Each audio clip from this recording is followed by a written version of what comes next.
欢迎来到新闻频道。当您订阅频道时，演员们会很高兴。迪丽热巴黑天鹅造型美上热搜，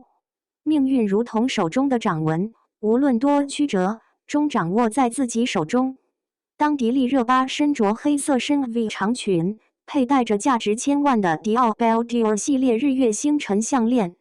在苏州晚宴的聚光灯下转身飞吻时，全网都记住了这个被粉丝称为美神降临的瞬间。而3个月前，他还因中东局势滞留迪拜，在社交平台上对着镜头强装镇定，眼底却藏着无法赴约巴黎时装周的遗憾。这场从狼狈滞留到女王加冕的反转，像极了他10年演艺生涯的缩影。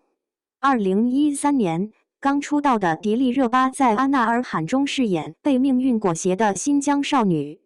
镜头里的她眼神倔强，却带着青涩。10年后，她站在迪奥高级珠宝晚宴的 C 位，全球 CEO 全程陪同，专属定制的背景音乐在会场流淌，仿佛整个世界都在为她的光芒让路。网友调侃迪奥这次是把心都掏出来了，可没人知道。这份极致宠溺的背后，是他用4年全勤巴黎时装周的坚守，22次5大刊封面的实际，以及合作期间创造的千万美元媒体声量换来的。有人说他是老天爷赏饭吃，冷白皮、建模脸，连生图都能扛住360度对脸拍摄。也有人质疑他靠流量上位，认为奢侈品牌的青睐不过是资本游戏。但在粉丝眼里，他是那个在剧组连续3个月每天只睡4小时，却能在镜头前1秒切换到零主题灯状态的拼命三娘，是那个在迪拜滞留时第一时间报平安，转头就和团队复盘形成漏洞的职场女王。就像她在采访中说的：“我从不相信运气，我只相信越努力越幸运。”苏州晚宴上，他的每一步都踩在观众的心跳上，肩颈线条如天鹅般优雅，腰臀线在黑色蕾丝的勾勒下尽显凌厉又妩媚。这让人想起他在《白日提灯》中的台词：“我要这世间再无我不能踏足之的。”现实中的他确实做到了从中国区品牌大使到全球3线代言，11个月完成4连升，创下奢侈品牌代言晋升速度纪录。连续4年出席巴黎时装周，成为内娱唯一稳居头牌的艺人。他用行动证明，所谓顶奢待遇，从来不是天上掉下来的馅饼，而是实力与口碑堆砌的王冠。当然，争议从未停止。有人说他过于商业化，把自己活成了品牌的人形广告牌；也有人说他不够接地气，脱离了普通观众的生活。可迪丽热巴却在一次采访中笑着回应：“我只是在做自己喜欢的事，并且把它做到最好。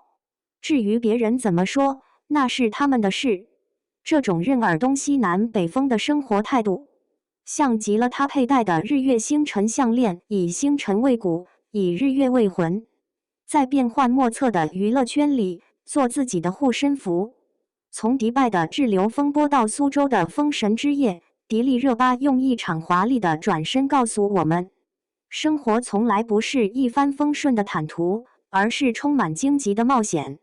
那些打不倒你的，终将让你更强大。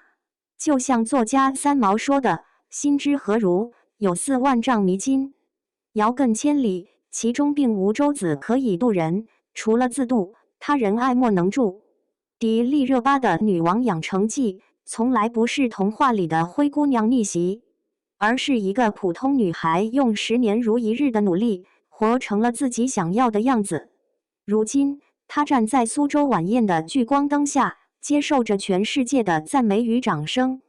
可我知道，在那些无人问津的深夜，她一定也对着镜子练习过无数次微笑，在剧组的盒饭旁背过无数遍台词。她的光芒从来不是与生俱来的，而是用汗水与坚持一点点照亮的。就像她在微博里写的：“愿你走出半生，归来仍是少年。”而她不仅归来仍是少年，更活成了自己的女王。